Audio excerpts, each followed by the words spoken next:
Hello everyone, क्या हाल है। तो आज हम लोग बात करने वाले हैं जो एग्ज़ाम आपका नया वैकेंसी आया है ESIC एग्ज़ाम।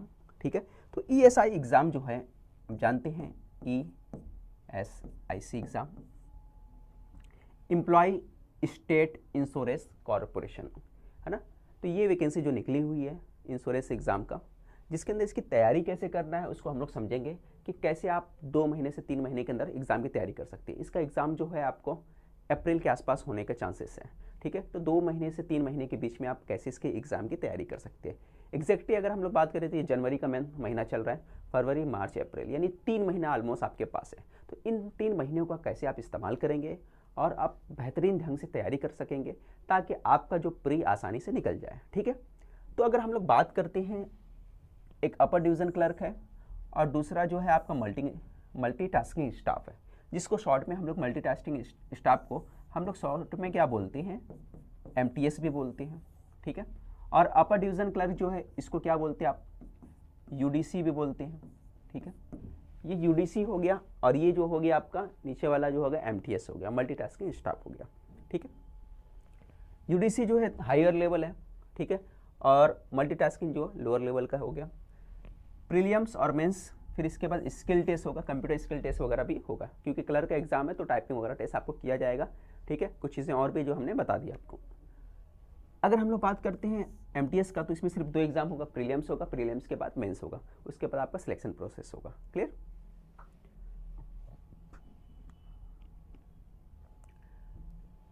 अब हम लोग बात कर लेते हैं, प्रीलिम्स जो होता है 2 होगा, प्रीलिम्स के बाद मेंस होता है। ठीक है, तो अगर मैं बात करता हूँ प्रीलियम का, तो पहले प्रीलियम होगा, तो प्रीलियम के लिए UDC जो होगा आपका और आपका MTS होगा।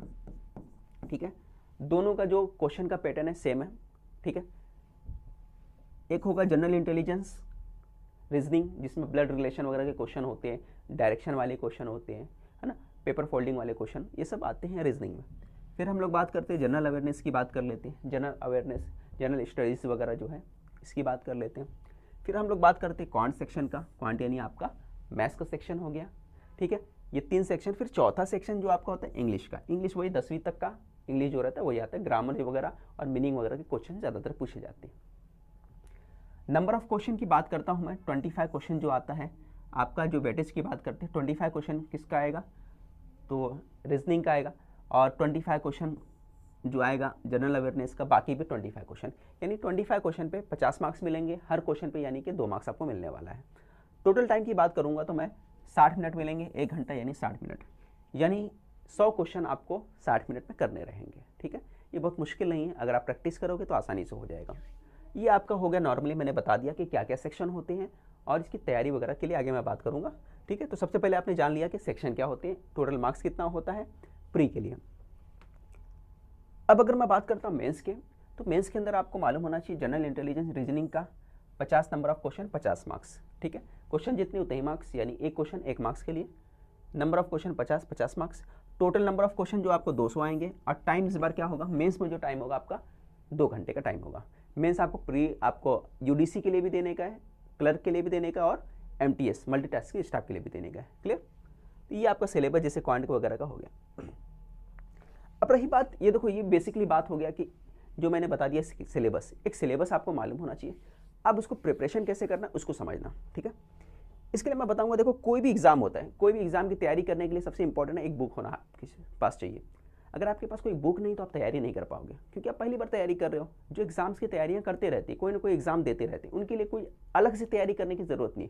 उनको सिर्फ क्या करना है, प्रीवियस ईयर जो क्वेश्चन है वो बुक उठा लेने का है और उसके पेपर को सॉल्व कर देने का है। फिर उसके बाद आपको मॉक लगा लेना है। ठीक है, मैं सब किसकी बात कर रहा हूँ, मैं उन लोगों की बात कर रहा हूँ, अगर वो देख रहे हैं वीडियो, जो पहले से किसी ना किसी exam, railway, staff selection, bank exam देते रहते हैं। मैं अब उन लोगों की बात करता हूँ जो बिगिनर है। तो बिगिनर के लिए आपको क्या करना है, ये बुक ले लेने का है। ठीक है, इसमें क्या किया इसने, दिशा पब्लिकेशन की बुक है, इसके अंदर क्या किया, जनरल इंटेलिजेंस डाल दिया है, अवेयरनेस का भी है, क्वांट भी दिया, इंग्लिश भी दिया है, चारों सेक्शन के अलग अलग बना के दे दिया उसने।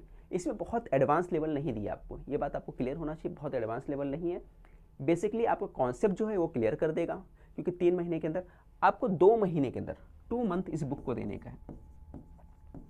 ठीक है, तो आपको 2 महीना इस बुक को देने का है। 2 महीने के अंदर, जैसे कि आपका एग्जाम जो होगा अप्रैल और मई में होने वाला है, तो आपके पास तकरीबन 3 महीने है आपके पास, ठीक है। तो 2 महीने इस बुक को देने का है, इसके सारी चीज़ें कम से कम 2 बार पढ़ लेने का आपको। बात समझिए आपने, इसको सारी चीज़ें रिसेंट क्वांट इंग्लिश वगैरह सभी चीज़ें आपको 2 बार एटलीस्ट पढ़ने का है। अभी आपको मेंस पे ध्यान नहीं देने का, आपको सिर्फ प्री में ध्यान देने का है। मेंस के चक्कर में पढ़ोगे आप तो आपके लेवल की तैयारी नहीं हो पाएगी। क्यों? वो उन लोग ध्यान देते हैं जो पहले से सब एग्जाम की तैयारी करते रहते हैं। आप बिगिनर है तो आपको पहले प्री के लेवल पे जाना पड़ेगा। जब ये पूरा का पूरा हो जाएगा, कम से कम 2 बार आपने इस बुक को कर लिया, क्वेश्चन जो आपको समझ में आया, जहाँ जहाँ क्वेश्चन मुश्किल लग रहा है वहाँ पे आपको स्टार लगा लेने का है, उस क्वेश्चन को 2 से 3 बार करने का है। क्लियर? जब ये हो गया, ये करने के बाद आपको क्या करना है, जब 2 महीने का पूरा स्टडी हो गया, पूरा प्लानिंग हो गया, अब आपको क्या करना है कि सिलेबस होने के बाद अब देखो वहाँ से आपने क्या पढ़ा है, बेसिक पढ़ा है। कुछ क्वेश्चन होते हैं जो चीज़ें अपने को मालूम नहीं होती, तो हम लोगों को क्या करना है, यूट्यूब से सर्च मार के प्रीवियस ईयर क्वेश्चन जो सॉल्व कराया है उनके सॉल्यूशन देखने का है। तो प्रीवियस ईयर के जो क्वेश्चन जो लोगों ने भी कराया है ना, 4-5 सेट जो भी हुआ है 2019 में हुआ है और इससे पहले जो भी हुआ है, वो सेट सारे अपने को सॉल्व करना है। कहाँ से लेना है? यूट्यूब से। उसको राइट डाउन करना है, ठीक है। तो इसके बाद आपको कम से कम 5 से 6 दिन किसको देने का है, यूट्यूब से प्रीवियस ईयर क्वेश्चन निकाल के सॉल्व करना है। जो सॉल्यूशन दिए उनके सॉल्यूशन का ट्रिक देख लेने का है, कुछ जगह आसान मेथड दिया गया है वो आपको सीखने मिलेगा। क्लियर? तो वो कर लेने का आपको। फिर उसके बाद यूट्यूब वाला काम होने के बाद, ठीक है, यूट्यूब वाला काम होने के बाद आपको क्या करना पड़ेगा, आपको मॉक टेस्ट खरीदना पड़ेगा। सबसे इंपॉर्टेंट, सबसे ज़्यादा इंपॉर्टेंट, सारे सिलेबस पढ़ने के बाद भी एग्जाम क्यों नहीं निकलता? क्योंकि बंदा जो मॉक टेस्ट नहीं देता। मॉक टेस्ट क्या करता है, आपको एग्जाम के हिसाब से उस हालत में ढाल देता है, ठीक है। एग्जाम में जिस तरह का माहौल बनता है उस तरह का माहौल एक तरह से बनाने की कोशिश करता है, उस तरह के सवाल पूछता है। वो जो टाइम प्रेशर आपके ऊपर एग्जाम में आने वाला है, उस टाइम प्रेशर को कम करने की कोशिश करता है। तो आपको क्या करना है, मॉक टेस्ट देना ही देना है। और कम से कम कितने मॉक टेस्ट देने हैं? 40 से 50।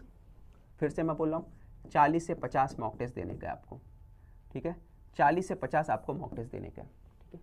डेली शुरू में आपको डेली 1 मॉक टेस्ट देने का, उसके बाद डेली 2-2 मॉक टेस्ट देने का है, ठीक है। तो आखिरी के जब तुम्हारे पास 20-25 दिन बच जाते हैं या पूरा 1 महीना आपको निकालने का, एग्जाम से 1 महीना पहले आपको क्या करने का, सिर्फ और सिर्फ मॉक टेस्ट देने का है। क्लियर?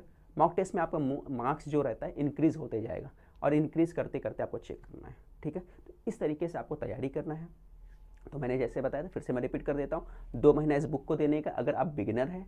उसके बाद आपको क्या करने का है, 5 से 6 दिन आपको यूट्यूब से प्रीवियस ईयर क्वेश्चन निकाल के उसको सॉल्व करना है।